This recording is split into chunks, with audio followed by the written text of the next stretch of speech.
네, 안녕하세요. 그래픽 다이어리 일러스트 편에 오신 것을 환영합니다. 지금부터 일러스트를 아예 처음 시작하시는 분들을 위해서 기초부터 천천히 배워갈 예정이에요. 저는 4년차 정도에 접어든 어중간한 디자이너인데요. 저도 이제 작업하면서 시간에 쫓기고 그러다 보니까 항상 쓰는 툴만 쓰게 되고 일러스트나 포토샵 활용 능력이 굳어져 버린 것 같더라고요. 네, 그래서 초심으로 돌아가서 다시 제대로 배우자는 생각으로 이렇게 같이 공부하는 영상을 만들게 되었습니다. 일러스트, 포토샵 고수분들이나 전공자분들이 듣기에는 너무 쉬울 수 있어요. 그렇지만 좋은 팁이나 조언이 있으시면 언제든지 댓글 부탁드립니다. 제가 쓰고 있는 일러스트레이터 버전은 2021년 버전이고요. 기본 한글판에 영어 자막을 달아서 설명드릴 거니까 참고 부탁드려요.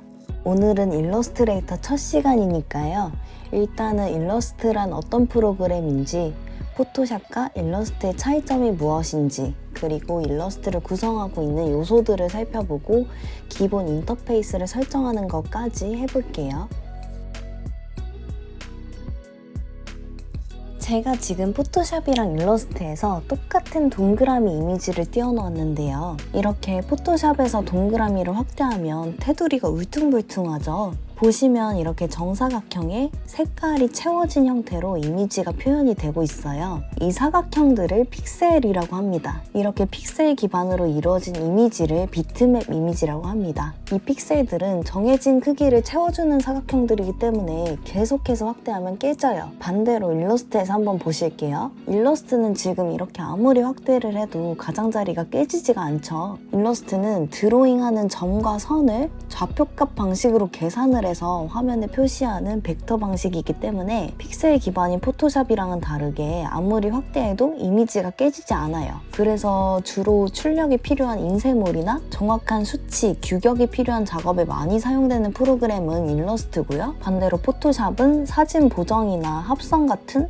비교적 자유로운 성향을 띠는 작업에 많이 사용이 된다고 보시면 되겠습니다. 네, 그럼 이제부터 일러스트 기본 화면을 한번 살펴볼게요. 여러분도 일러스트레이터를 실행시켜 주시면 됩니다. 일러스트가 실행되면 이렇게 첫 화면이 나올 텐데요. 여기서 새 파일을 한번 만들어 보도록 할게요. 지금 여기 보시면은 신속하게 새 파일 시작 이 부분에서 원하는 크기를 빠르게 선택을 해서 만드실 수도 있고요. 새로 만들기 버튼을 선택을 해서 만드실 수도 있는데 저희는 새로 만들기를 선택을 해서 만들어 보도록 하겠습니다. 클릭을 해주시고요. 지금 여기 보시면 모바일, 웹, 인쇄처럼 여러 가지 상황에 맞는 사전 크기들이 저장이 되어 있어요. 저희는 제일 보편적인 인쇄에서 A4 사이즈 크기를 한번 만들어 보도록 할게요. 이렇게 A4 사이즈를 선택을 하시면 요 옆에 세부 정보들이 나오게 됩니다. 차례대로 설명을 드릴게요. 제일 첫 번째 무제 1, 요 부분에서는 문서 이름을 설정할 수 있어요. 저희는 연습 1로 다시 설정을 해보도록 할게요. 그 다음은 문서 크기가 나오는데요. 지금은 A4 사이즈로 선택을 해서 210에 297mm로 설정이 되어 있죠. 이 값을 원하는 크기로 변경을 해주실 수도 있고요. 이 단위 부분을 선택해서 밀리미터 말고도 포인트나 픽셀, 센티미터 등으로 단위를 변경하실 수도 있습니다. 그 다음 돌연이 나오는데요. 여백을 얼마나 줄 거냐라는 부분이에요. 만약에 여백값을 주시더라도 이거는 가상의 선이 생기는 거기 때문에 실질적인 작업 영역은 210에 297mm로 변하지는 않습니다. 네, 그래서 보통 많이 쓰는 부분은 아니고요. 그 다음을 볼게요. 그 다음으로는 이제 여기 고급 옵션을 한번 눌러볼게요. 눌러보시면 이렇게 펼쳐지죠. 네, 지금 CMYK로 색상 모드가 설정이 되어 있는데 여기서 실질적인 인쇄 작업을 하실 거라면 CMYK 모드를 선택을 하시고 웹에서 보여지는 이미지 작업을 하실 거면 RGB 모드를 선택하시는 게 좋습니다. 보통은 CMYK 모드를 많이 선택을 하시고요. 그리고 해상도도 선택을 하실 수 있는데요. 웹이나 모바일에서 그냥 눈으로 보는 거라면 72ppi 정도만 되어도 문제가 없지만 인쇄 작업을 하실 거면 해상도가 더욱 촘촘해야 인쇄가 제대로 잘 나오겠죠. 그래서 보통 기본값으로 300ppi를 설정해 주시는 게 좋습니다. 네, 이렇게 설정을 하고 이제 만들기를 눌러볼게요. 그럼 이렇게 A4 사이즈의 작업 영역이 생기게 됩니다. 이제 새 문서를 만들었으니까 했으니까 일러스트의 기본 화면 구성을 알아보도록 할게요. 처음 보실 곳은 이 메뉴바 부분이에요. 이 부분은 이제 기능별로 메뉴들을 분류해 놓은 곳이라고 보시면 되는데요. 짧게 설명을 드릴게요. 일단 이 파일 메뉴를 보시면 문서에 관련된 것들, 이제 파일 새로 만들기, 열기, 저장 같은 그런 기능들이 들어있는 메뉴라고 보시면 되고요. 그 다음 편집 메뉴에서는 이제 색상 편집이라던가 그런 기본적인 편집들, 그리고 이제 환경 설정 같은 그런 기능들이 모여있는 메뉴라고 보시면 됩니다. 그 다음 오브젝트인데요. 오브젝트는 이제 저희가 만든 개체들을 변형하거나 정돈하거나 정렬하거나 이런 개체에 관한 모든 기능들을 모아놓은 메뉴라고 보시면 됩니다. 그 다음 문자 메뉴인데요. 문자 메뉴는 이제 글꼴이라던가 글자 크기 같은 것들, 문자에 관한 기능들을 모아놓은 메뉴라고 보실 수 있습니다. 그 다음은 선택인데요. 선택은 이제 동일한 개체들을 잡아준다던가 반전 선택을 한다던가 그런 선택에 관한 기능들을 모아놓은 메뉴라고 보시면 됩니다. 그 다음 효과인데요. 효과 메뉴는 말 그대로 특수 효과들을 모아놓은 그런 메뉴라고 보시면 돼요. 그래서 이제 그림자를 준다던가 아니면 흐림 처리를 한다던가 이런 특수 효과들을 모두 이 효과 메뉴에서 하실 수 있습니다. 네, 그 다음 보기 메뉴에서는 화면에 보여지는 모든 요소들을 여기 보기 메뉴에서 조절할 수 있습니다. 그래서 이제 화면 모드라던가 아니면 격자를 표시한다던가 안내선을 표시한다던가 그런 것들을 모두 여기 보기 메뉴에서 조절하실 수 있습니다. 네, 그 다음 윈도우 메뉴인데요. 윈도우 메뉴는 이제 일러스트레이터를 구성하는 이런 모든 창들을 모아놓은 메뉴라고 보시면 돼요. 그래서 내가 필요한 창이 있을 때마다 윈도우 메뉴에 들어가서 꺼내서 쓰시면 됩니다. 네, 메뉴바는 이렇게 간단하게 설명을 드렸고요. 그 다음 보실 부분은 이 옵션바 부분이에요. 이 옵션바는 컨트롤 패널이라고도 하는데요. 이 부분은 현재 사용하고 있는 도구에 대한 세부 옵션을 표시하는 부분이에요. 지금은 선택된 도구가 아무것도 없어서 선택 없음이라고 뜨는데 제가 여기서 사각형 도구를 한번 선택을 해볼게요. 그럼 지금 도구명이 사각형이라고 바뀌는 걸 보실 수 있죠. 그리고 이 옆에 사각형에 대한 모든 옵션들, 이제 색이라던가 획, 그리고 투명도 이런 옵션들이 표시가 되는 걸 보실 수 있습니다. 그럼 여기서 이제 옵션을 조절을 해서 저희가 사각형을 변형을 할 수도 있는 거고요. 그 다음으로는 문자 도구를 한번 선택을 해볼게요. 그럼 또 도구명이 문자로 바뀌면서 이제 문자에 대한 옵션들이 나오죠. 글꼴이라던가 이제 문자 크기라던가 이렇게 옵션이 표시되고 이 옵션들을 조절할 수 있는 부분을 옵션바 또는 컨트롤 패널이라고 합니다. 그 다음 살펴보실 부분은 이 도구 패널 부분인데요. 이 부분은 일러스트 작업에 필요한 도구들을 모아놓은 패널이라고 보시면 돼요. 지금은 기본형으로 한 줄로 되어 있으신 분들이 계실 텐데 이 위에 화살표를 선택을 하시면 이렇게 두 줄로 보이게 됩니다. 그래서 편하신 대로 설정을 해주시면 되고요. 저는 이렇게 색상이 크게 보이는 게 좋아서 두 줄로 설정을 할 거예요. 그리고 여기 각각의 도구 부분을 보시면 도구 옆에 작게 삼각형으로 표시된 도구들이 있어요. 이렇게 표시된 도구들은 길게 눌러주시면 숨겨진 추가 도구들까지 선택이 가능합니다. 네, 그 다음에 보실 부분은 이 패널 부분인데요. 이 부분은 일러스트 작업에 적용되는 기능들을 팔레트 형식으로 펼쳐놓은 영역이라고 보실 수 있어요. 그래서 필요한 것들만 아까 설명드렸던 메뉴바, 여기 윈도우 메뉴에서 필요한 기능들만 꺼내서 여기 패널 부분에 펼쳐놓고 사용하실 수 있습니다. 그 다음에 보실 부분은 여기 도큐먼트 창, 우리가 실제로 작업하는 작업 영역이에요. 지금 보이는 검정색 실선이 실제 용지 영역이에요. 아까 저희가 A4로 설정을 해놔서 지금 용지 폭을 보시면 폭이 210, 높이가 297mm인 걸 확인하실 수 있죠. 일러스트는 요 실제 용지 영역 밖에서도 자유롭게 작업을 하실 수 있어요. 그래서 나중에 저장을 하시거나 출력하실 때만 용지 안의 영역에 내가 필요한 것들을 제대로 배치했는지 그거를 체크하시면 됩니다. 네, 마지막은 여기 하단의 상태 표시줄이에요. 먼저 이 부분은 현재 화면 배율을 나타내고 있는데요. 지금은 65%로 설정이 되어 있죠. 만약에 원래 크기로 보고 싶다 하시면 이 옆에 화살표를 눌러서 100%로 맞춰주셔도 되고 아니면 화면에 딱 맞게 보고 싶다 하시면 여기 화면에 맞추기를 선택하시면 도큐먼트 창 안에 용지 크기가 딱 맞게끔 설정이 됩니다. 근데 사실 일반적으로는 여기서 화살표를 눌러서 이렇게 화면 배율을 조절하지는 않고요. 여기서 제가 화면 확대랑 축소하는 법을 알려드릴게요. 일단 제가 가장 많이 사용하는 방법은 Alt를 누르고 마우스 휠을 드래그하는 방법이에요. Alt를 누른 상태로 휠을 올리거나 내리면 확대, 축소가 됩니다. 그리고 다른 방법도 있는데요. 이번에는 마우스를 쓰지 않고 컨트롤 플러스 또는 컨트롤 마이너스를 동시에 누르면 확대 또는 축소가 됩니다.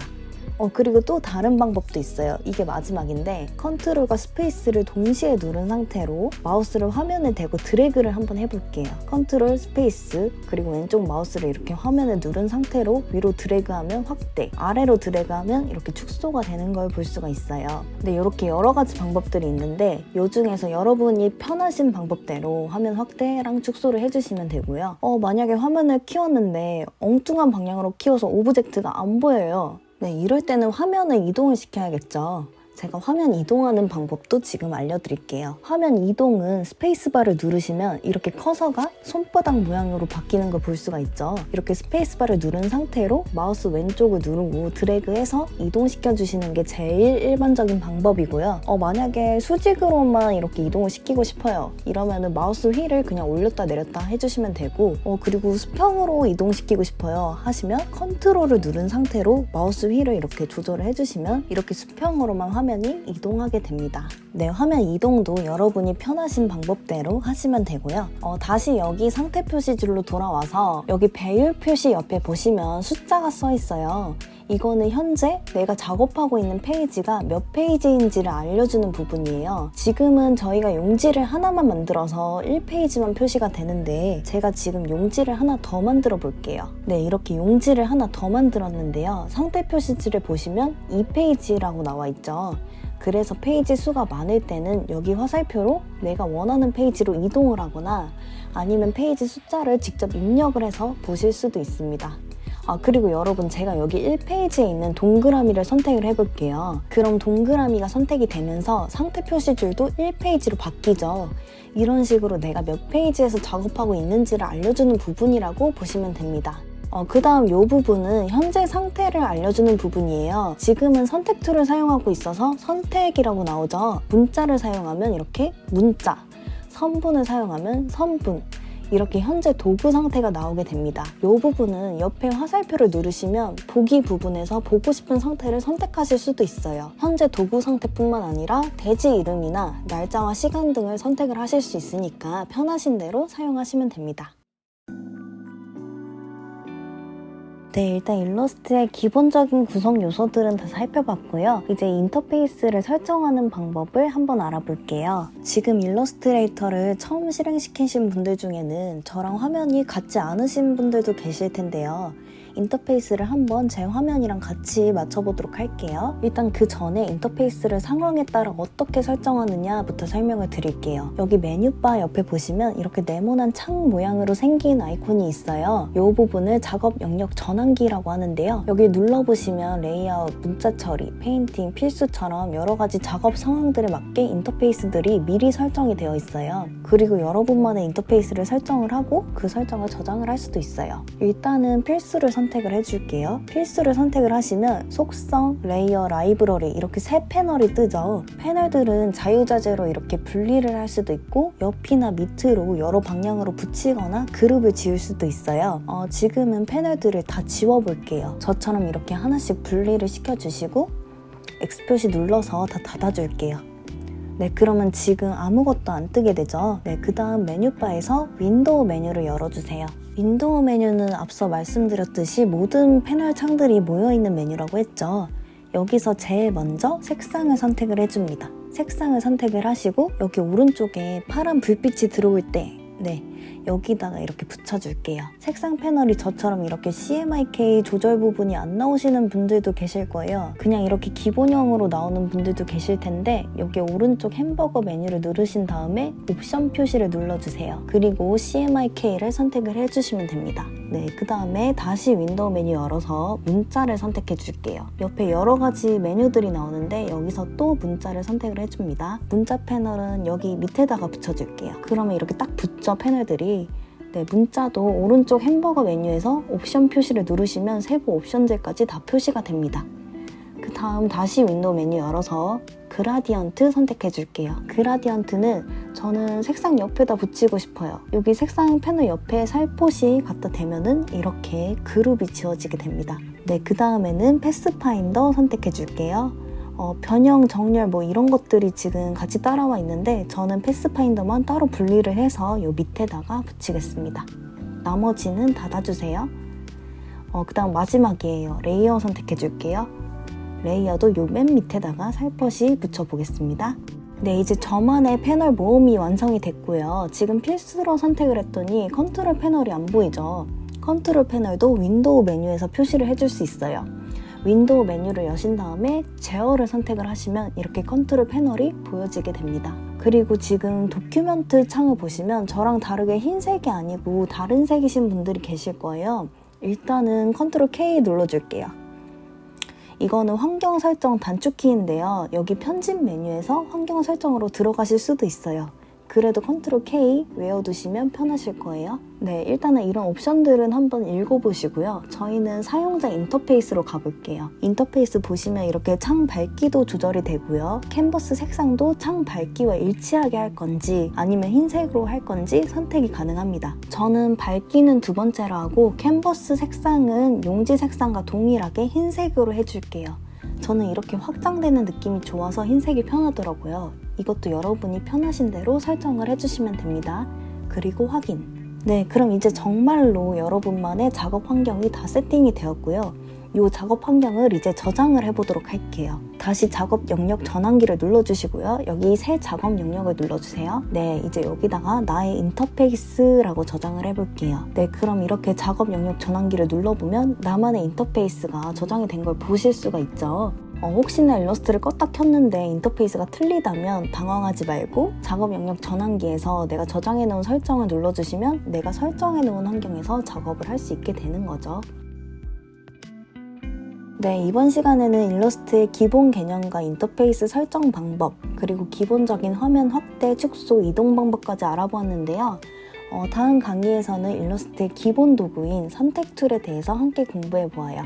네, 긴 시간 함께 해주셔서 감사해요, 여러분. 다음 시간에 만나요.